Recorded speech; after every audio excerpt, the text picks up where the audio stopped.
Hello guys, welcome to my channel JK Unix. आज की video में हम क्लास 12th की इकोनॉमिक्स का चैप्टर 8 करने वाले हैं, लागत की धारणाएं। तो इसके लिए इस चैप्टर को स्टार्ट करने के लिए पहले हमें ये पता होना ज़रूरी है कि लागत होती क्या है। तो लागत का अर्थ होता है कि मान लीजिए कोई प्रोड्यूसर है जो प्रोडक्शन कर रहा है, तो उसे प्रोडक्शन के दौरान जो पैसे लगाने पड़े या फिर जो भी एफर्ट्स लगाने पड़े वो उसकी लागत कहलाएगी। और फिर आगत वो होगी जो वो अपने एफर्ट्स लगा के, अपना धन लगा के जो वस्तु प्राप्त करेगा, उसे हम आगत कहेंगे। तो देखिए, अकॉर्डिंग टू बुक लागत की धारणा था इसके प्रकार। प्रत्येक फर्म वस्तुओं का उत्पादन करते समय उत्पादन के साधन जैसे भूमि, श्रम, पूंजी आदि कच्चे माल तथा मध्यवर्ती वस्तुओं का प्रयोग करती है। किसी भी फैक्ट्री को स्टार्ट करने के लिए हमें भूमि, श्रम, पूंजी आदि ये चीज़ें चाहिए होती हैं। तो बेस है किसी भी इंडस्ट्री को चलाने के लिए। कच्चे माल की ज़रूरत पड़ती है और कई मध्यवर्ती वस्तुओं का प्रयोग किया जाता है जिन्हें आगत कहते हैं। इन आगतों पर किए जाने वाले खर्च को लागत कहते हैं। जैसा कि मैंने आपको अभी एक्सप्लेन किया है, ये उसी अकॉर्डिंग आप बुकिश लैंग्वेज में इसे एक्सप्लेन कर सकते हैं। उत्पादन लागत। अब देखिए, उत्पादन लागत जो है वो 5 टाइप की होती है। वास्तविक लागत, अवसर लागत, मौद्रिक लागत, स्पष्ट लागत और निहित लागत। मौद्रिक लागत 3 प्रकार की होती है: कुल लागत, औसत लागत और सीमांत लागत। ये कुल, औसत और सीमांत हम पहले के चैप्टर्स में भी पढ़ चुके हैं, तो इसे समझना आपके लिए बहुत इजी होगा। फर्स्ट ऑफ ऑल वास्तविक लागत हम करते हैं।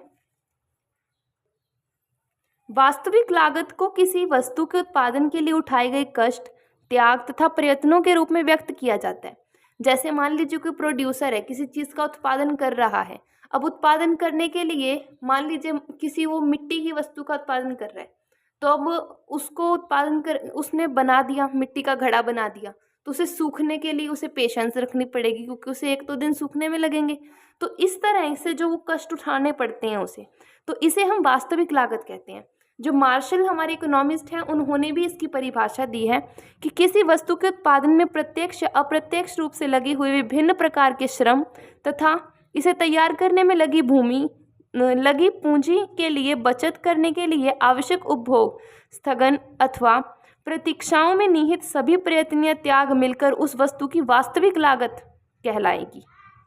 समझ में आ गया कि किसी भी जो प्रोड्यूसर है उसे किसी वस्तु का उत्पादन करते समय विभिन्न प्रकार के कष्टों का सामना करना पड़ता है, यही वास्तविक लागत कहलाती है। इसके बाद हम नेक्स्ट पे मूव करते हैं, अवसर लागत। अवसर लागत के बारे में हम पिछले चैप्टर्स में भी पढ़ चुके हैं। किसी साधन की अवसर लागत वह लागत है जिसका उस साधन को किसी एक कार्य में कार्यरत होने के फलस्वरूप दूसरे वैकल्पिक कार्य को नहीं कर पाने के कारण त्याग करना पड़ता है। अब किसी जो प्रोड्यूसर है उसके पास 2 ऑप्शन है, वो किसी 2 वस्तुओं का उत्पादन करेगा। या तो वो सभी साधनों को डिवाइड करके उन दोनों वस्तुओं का उत्पादन करे, या अगर वो चाहता है कि किसी एक ही प्रोडक्ट को सही तरह से बनाया जाए और वो सारे साधनों का प्रयोग सिर्फ उस एक प्रोडक्ट को बनाने में लगा देता है, तो जो वस्तु त्याग दी है उसे हम अवसर लागत कहेंगे, क्योंकि हमने किसी एक वस्तु का त्याग किया है किसी दूसरी वस्तु का निर्माण करने के लिए, तो इसे हम अवसर लागत कहते हैं। स्पष्ट लागत, ये वे लागतें हैं जो फर्मों द्वारा साधनों की सेवाओं को खरीदने या किराए पर लेने के लिए खर्च की जाती हैं। अब जैसे कोई प्रोड्यूसर है जिसने वस्तुओं का उत्पादन कर दिया। अब उन वस्तुओं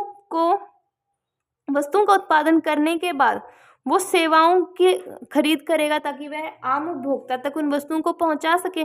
तो वो जिस प्रकार की सुविधाओं को लेने के लिए खर्च करेगा वे उनकी स्पष्ट लागत कहलाएंगी।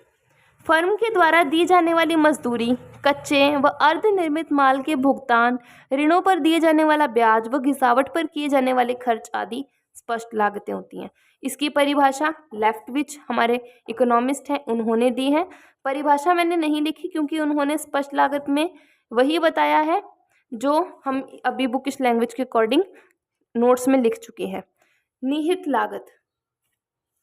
निहित लागतें उद्यमियों के अपने साधनों की अवसर लागत है।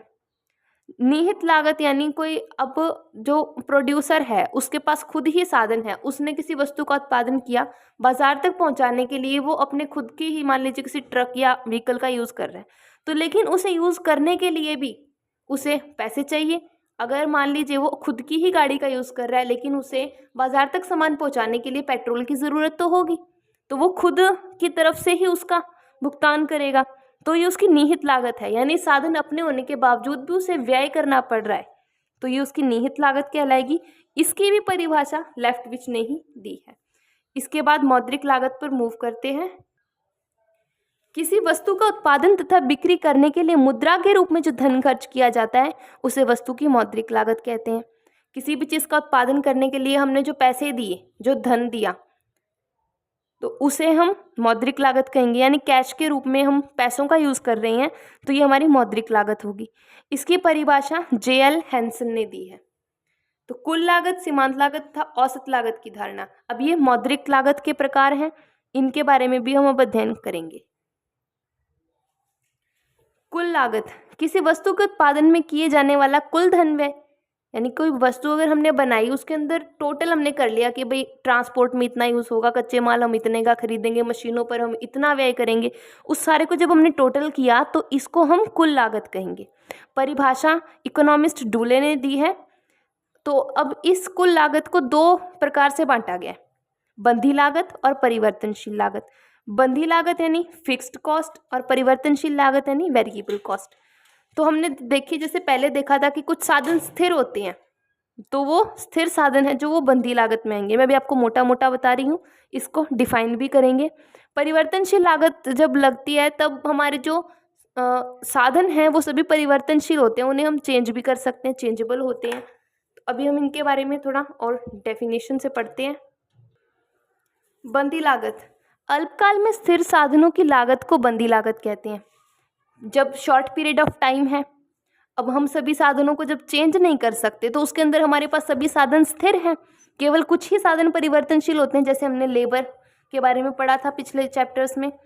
तो ये बंधी लागत कहलाती। ये लागतें उत्पादन की मात्रा के साथ परिवर्तन नहीं होती। उत्पादन की अगर मात्रा में परिवर्तन हुआ तो लागत में कोई परिवर्तन नहीं होगा।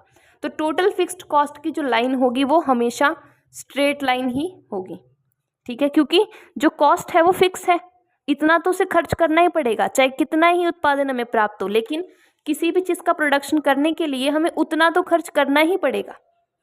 परिवर्तनशील लागत, जो उत्पादन के घटते बढ़ते साधनों के प्रयोग के लिए खर्च करनी पड़ती है। उत्पादन के साधनों में वृद्धि होती है या कमी आती है, तो उस समय जो हमें खर्च करना पड़ता है, इसे हम परिवर्तनशील लागत कहते हैं।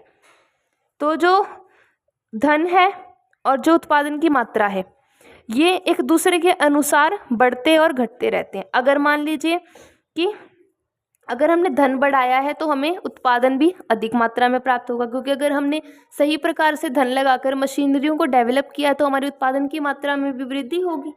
और अगर हमने सही प्रकार से धन नहीं लगाया, यानी हमने परिवर्तन किया है, हमने कमी की तरफ परिवर्तन किया है, तो हमारी जो उत्पादन की मात्रा है उसके अंदर भी घाटे में परिवर्तन आएगा। तो बंधी लागत और परिवर्तनशील लागत में अंतर के बारे में अध्ययन करेंगे। बंधी लागत वह लागत है जिसमें उत्पादन की मात्रा में परिवर्तन होने के साथ लागत में कोई परिवर्तन नहीं होता। उत्पादन की मात्रा में भले ही परिवर्तन हो जाए, लेकिन लागत तो हमें उतनी ही लगानी पड़ेगी। परिवर्तन घाटे का भी हो सकता है और परिवर्तन फायदे का भी हो सकता है। परिवर्तनशील लागत, उत्पादन की मात्रा में परिवर्तन होने के साथ लागत में भी परिवर्तन होगा। अगर हम अपने द्वारा लगाए जाने वाले धन के अंदर परिवर्तन कर रहे हैं तो जो हमारी मात्रा है उसमें भी परिवर्तन होगा। अगर हम मात्रा को घटाना या बढ़ाना चाहते हैं तो हमें उसके अनुसार लागत को भी बढ़ाना या घटाना होगा। बंधी लागत, उत्पादन शून्य हो या अधिकतम हो, बंधी लागत स्थिर रहती है। चाहे जो हमने प्रोडक्ट जो तैयार किया वो प्रोडक्ट चाहे ना भी तैयार होए, चाहे वो अधिकतम तैयार हो जाए, लेकिन हमें उतना ही धन व्यय करना पड़ेगा। और परिवर्तनशील लागत के अंदर क्या है कि उत्पादन शून्य हो जाएगा तो लागत भी शून्य हो जाएगी, और अगर उत्पादन बढ़ेगा तो लागत भी बढ़ेगी।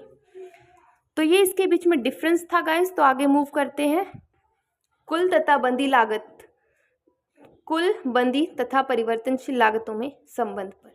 तो देखिए, अब उत्पादन था 6 यूनिट तक सीधा उत्पादन हो रहा है। बंधी लागत है, अब वो फिक्स्ड है तो वो 10 पर ही फिक्स है, 10 पे ही रहेगी।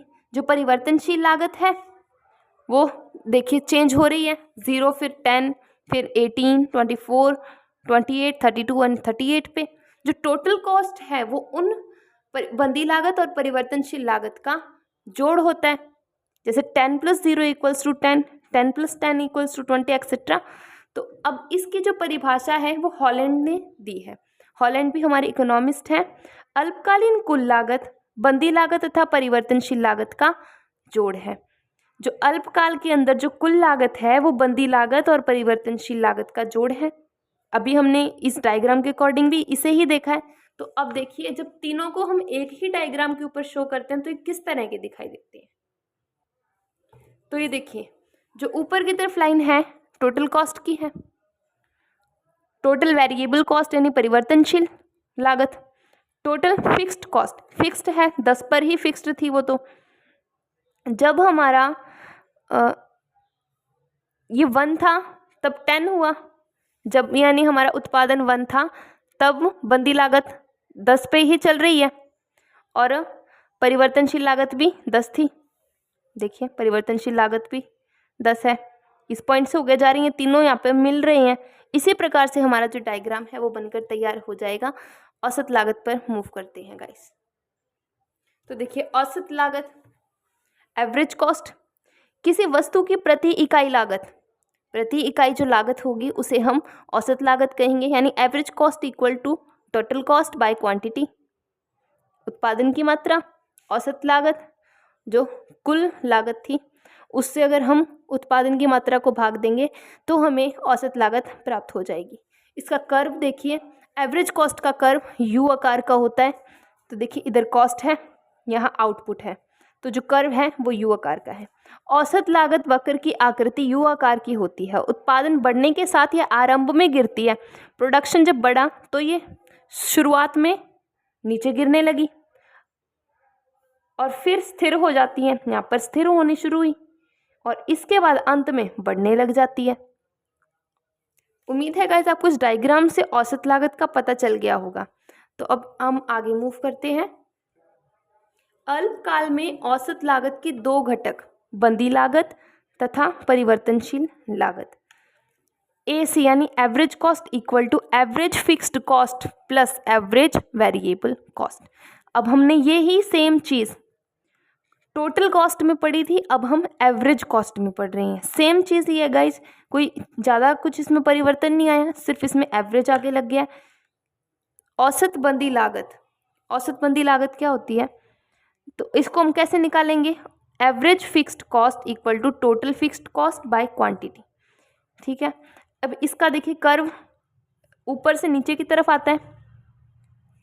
अकॉर्डिंग टू दिस डायग्राम देखिए जो रेक्टेंगुलर हाइपरबोला बना है, क्योंकि ये नीचे की तरफ सीधा मूव कर रहा है, इससे प्रकट होता है उत्पादन बढ़ने पर AFC बढ़ेगी। यानी अगर उत्पादन में वृद्धि हुई तो एवरेज फिक्स्ड कॉस्ट में भी वृद्धि होगी। उत्पादन के किसी भी स्तर पर AFC × Q इक्वल है, क्योंकि AFC × Q equals to TFC। हमने यहाँ पर फॉर्मूला देखा था, किसी भी पॉइंट के ऊपर अगर हम AFC को Q से मल्टीप्लाई करते हैं तो हमें टोटल फिक्स्ड कॉस्ट ही मिलेगी और वो इक्वल मिलेगी। औसत परिवर्तनशील लागत पर मूव करते हैं गाइस। देखिए औसत परिवर्तनशील लागत यानी एवरेज वेरिएबल कॉस्ट, तो ये इक्वल होगा टोटल वेरिएबल कॉस्ट बाय में क्वांटिटी करके। तो सेम यू आकार का ही कर्व होगा। तो अकॉर्डिंग टू दिस डायग्राम देखिए ABC वक्र यू आकार का होता है, यानी average variable cost equals to U shape. यह परिवर्ती अनुपात के नियम के अनुरूप है। यह तब तक गिरती है जब तक कारक के प्रतिफल बढ़ रहा है, तब तक बढ़ेगी जब तक कारक के प्रतिफल बढ़ रहा है, नीचे गिरेगी सॉरी। और यह तब भी बढ़ती है जब कारक के प्रतिफल घट रहा है, तो भी बढ़ेगी जब कारक के प्रतिफल घट रहा है। तो ये डायग्राम को देख के इजीली हमें समझ में आ रहा है। तो अब हम आगे मूव करते हैं।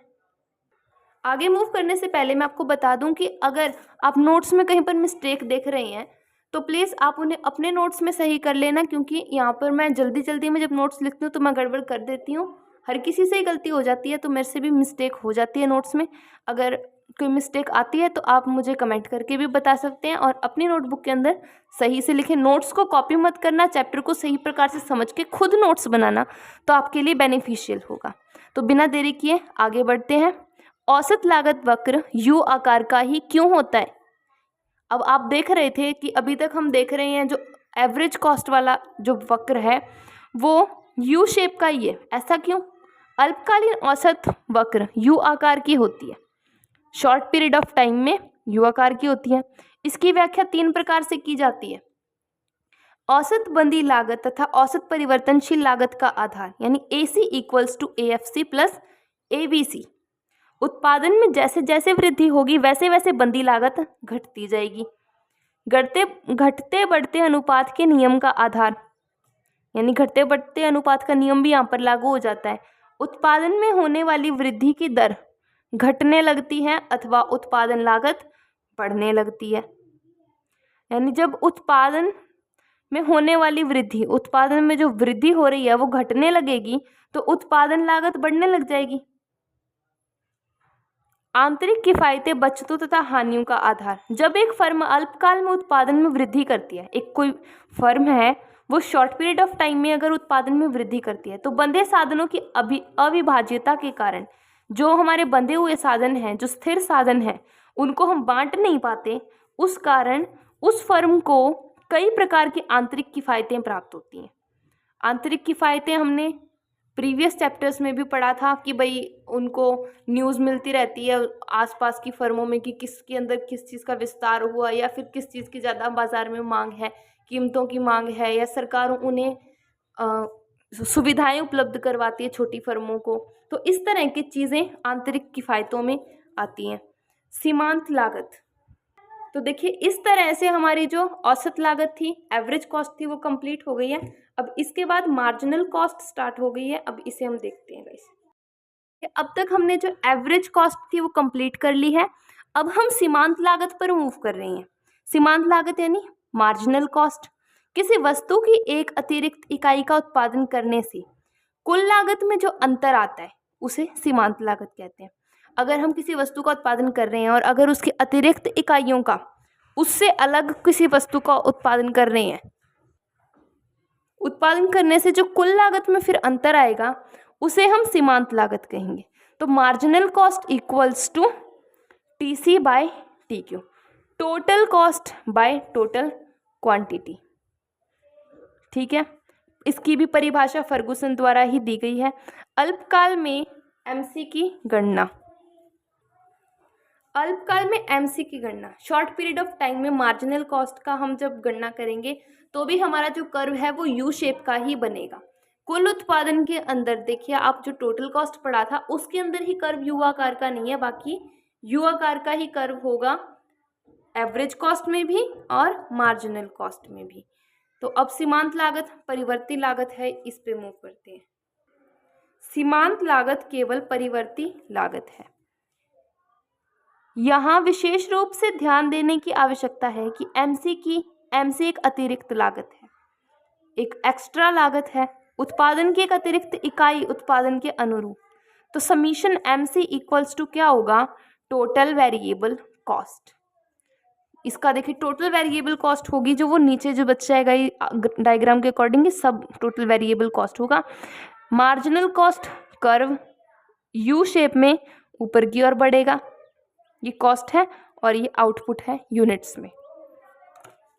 औसत लागत तथा सीमांत लागत में संबंध, तो देखिए उत्पादन है 0 to 8, टोटल कॉस्ट है वो बढ़ती जा रही है, टोटल कॉस्ट में सीधी वृद्धि ही हो रही है। औसत लागत है शुरू में इन्फिनिटी है, फिर औसत लागत है वो चेंजेबल है, बार बार चेंज हो रही है, और जो सीमांत लागत है वो भी कभी बढ़ रही है और कभी घट रही है। तो इस डायग्राम के अकॉर्डिंग पॉइंट्स हैं। औसत लागत तथा सीमांत लागत दोनों का अनुमान कुल लागत से लगाया जाता है, क्योंकि जो कुल लागत है वो औसत लागत और सीमांत लागत का जोड़ है। ये चीज़ तो हमने पढ़ी थी, तो इसका अनुमान हम कुल लागत के द्वारा ही लगाते हैं। Average cost equals to total cost by quantity. MCNth equal to TCN minus total cost N minus 1th। इसके अकॉर्डिंग अगर हमें किसी पर्टिकुलर यूनिट का निकालना है तो ये उसके लिए ये वाला फॉर्मूला अप्लाई होगा। औसत लागत के घटने पर सीमांत लागत भी घटती है। देखिए, अगर औसत लागत है वो घट रही है तो उस टाइम सीमांत लागत भी घट रही है। यानी शुरू में देखिए ये भी सबसे अधिक थी और ये भी सबसे अधिक थी, तो ये घटनी शुरू हुई है तो ये भी घटनी शुरू हो रही है। अभी यहाँ से आकर बढ़नी शुरू हो चुकी है तो वो यहाँ आकर ये भी वृद्धि कर रही है। औसत लागत बढ़ने पर सीमांत लागत बढ़ती है। अभी हमने डायग्राम में यही चीज को देखा है। सीमांत लागत वक्र औसत लागत वक्र को उसके न्यूनतम बिंदु पर काटती है। यानी देखिए ये कर्व था, यू शेप का ही कर्व है। मार्जिनल कॉस्ट और एवरेज कॉस्ट कर्व भी यू शेप का ही है। तो ये यू शेप में सबसे न्यूनतम बिंदु है, ये यहाँ पर दोनों एक दूसरे को काट रही हैं, तो ये इसकी विशेषता है। अब देखिए एक चित्र द्वारा औसत लागत, औसत घटती बढ़ती लागत और औसत बंदी लागत तथा सीमांत लागत का प्रदर्शन। ये कॉस्ट है, ये आउटपुट है। MC है वो कभी जीरो नहीं होएगी, मार्जिनल कॉस्ट कभी भी जीरो नहीं होगी, इसलिए ये ऊपर की तरफ जा रही है, यानी नेगेटिव टू पॉजिटिव वे में ऊपर बढ़ रही है। और ये पॉजिटिव से पॉजिटिव डायरेक्शन से नीचे की तरफ आ रही है, यानी घट रही है एवरेज कॉस्ट। और जो AVC यानी एवरेज वेरिएबल कॉस्ट है वो भी पहले अपने यू शेप को कंप्लीट करती हुई वृद्धि कर रही है, और AFC नेगेटिव तरह से नीचे की तरफ आ रही है, इन सभी को काटती हुई आ रही है। MC और AC दोनों एक दूसरे को काटती हैं। इससे ये डायग्राम के अंदर आपने सभी को इकट्ठे देख लिया। दीर्घकालीन कुल लागत वक्र। अभी देखिए हमने शॉर्ट पीरियड ऑफ टाइम में देखा था, अब हम लॉन्ग पीरियड ऑफ टाइम में देख रहे हैं। दीर्घकाल में सभी लागतें परिवर्तनशील होती हैं। लॉन्ग टाइम है हमारे पास, हम लागतों में परिवर्तन कर सकते हैं, साधनों में भी परिवर्तन कर सकते हैं। अतः दीर्घकालीन कुल लागत वक्र का आकार ठीक वैसा ही होता है जैसा अल्पकालीन कुल लागत वक्र का होता है। देखिए ये भी बढ़ती दर से वृद्धि कर रहा है। Long period total cost curve, total cost output, तो ये भी वृद्धि कर रहा है। अब इसके बाद दीर्घकालीन औसत और सीमांत लागत वक्र देखते हैं। अब इस डायग्राम में क्या किया गया है कि जो दो हमारी LAC और LMC है इनको इकट्ठा दिखा दिया। दीर्घकालीन औसत तथा सीमांत लागत वक्र भी U आकार का ही होता है। A situation corresponding to increasing return to scale. इस सिचुएशन के अंदर इंक्रीज हो रहा है और इसमें a situation corresponding to diminishing return to scale. LMC U shape में है और यहाँ क्या है, a situation corresponding to constant return to scale. इधर कॉरस्पॉन्डिंग ये एक दूसरे को काट रही हैं। आउटपुट है, आउटपुट के ऊपर दिखा रखा है। देखिएगा इस बहुत ही इजी है डायग्राम, तो आपको देखते ही समझ में आ रहा है। बस जो दो कर्व हैं हमारे, दोनों कर्व को इकट्ठा करके दिखा दिया है। लॉन्ग टाइम मार्जिनल कॉस्ट और लॉन्ग टाइम एवरेज कॉस्ट को एक ही डायग्राम के अंदर दिखा दिया है। समय तत्व तथा लागत। अब देखिए किसी भी प्रकार का अगर हम उत्पादन कर रहे हैं तो उसके लिए समय बहुत महत्वपूर्ण है। Short period and long period time बहुत ही इंपॉर्टेंट है। तो समय तत्व को हम 3 प्रकार से बांटते हैं, अति अल्पकाल, अल्पकाल और दीर्घकाल। एक बार मैं आपको थोड़ा थोड़ा इनके बारे में बताती हूँ। अति अल्पकाल का मतलब है बिल्कुल ही शॉर्ट पीरियड ऑफ टाइम, यानी 1 या 2 दिन की डेडलाइन तक का टाइम है हमारे पास। 1-2 दिन के अंदर हम सभी कारकों को तो परिवर्तित नहीं कर सकते, केवल और केवल कुछ परिवर्तनशील कारकों को परिवर्तन करके उत्पादन में वृद्धि कर सकते हैं। मान लीजिए अगर हमारे पास कोई इंडस्ट्री है, हम उसे चला रहे हैं, तो उसके अंदर अब ज़्यादा बड़ा उद्योग नहीं ले रही हूँ मैं एग्जाम्पल में, तो जैसे आपका छोटा सा कपड़ा उद्योग है, उसके अंदर 10 वर्कर्स काम करते हैं, लेकिन आपको ऑर्डर आया है, बहुत बड़ा ऑर्डर आया है कि भाई आपको एक्स्ट्रा कपड़ा बनाना है और आपको टाइम भी दिया गया है 2 दिन का, तो उसके लिए आप 2 या 3 लेबर्स को और बढ़ाएंगे। तो केवल कुछ ही ऐसे परिवर्तनशील कारक हैं कि जिन्हें आप बदल सकते हैं। आप एकदम मशीनरी नहीं बदल पाएंगे क्योंकि 2 दिन के अंदर ऐसा पॉसिबल नहीं होगा। तो ये हमारे पास बहुत ही शॉर्ट पीरियड होगा। अल्पकाल के अंदर मान लीजिए आपके पास 4-5 दिन की डेडलाइन होती है। 4-5 दिन के अंदर आप ज़्यादातर लेबर को या फिर थोड़ी बहुत मशीनरी को चेंज कर सकते हैं। दीर्घकालीन यानी आपके पास लॉन्ग पीरियड ऑफ टाइम है, आप सभी लेबर को भी चेंज कर सकते हैं, मशीनरी को भी चेंज कर सकते हैं और लगभग नई मशीनरी भी लगा सकते हैं। तो देखिए अकॉर्डिंग टू बुकिश लैंग्वेज क्या है, पूर्ति के स्थिर रहने के कारण पूर्ति पूर्णतया बेलोचदार होती है, जिसमें पूर्ति को केवल वर्तमान उत्पादन क्षमता तक बढ़ाया जा सकता है। अल्पकाल में कि अल्पकाल के अंदर तो हम वर्तमान जो हमारे पास उत्पादन की क्षमता उतने तक हम उत्पादन बढ़ा सकते हैं। अति अल्पकाल के अंदर अभी पक्का नहीं होता है कि हम इतना उत्पादन कर पाएंगे, तो ये बेलोचदार होती है। दीर्घकाल में सभी कारक परिवर्तनशील होते हैं तो उत्पादन में वृद्धि भी की जा सकती है। Thank you guys for watching. ये था हमारा चैप्टर, बहुत ही इजीली एक्सप्लेन हो चुका है और उम्मीद है आप सभी को समझ में भी आया होगा। अगर आपको समझ में आया तो वीडियो को लाइक कीजिए, चैनल को सब्सक्राइब कीजिए, शेयर कीजिए ताकि आप सभी के फ्रेंड्स का भी डाउट क्लियर हो जाए। Thank you guys for watching. मिलते हैं नेक्स्ट वीडियो में।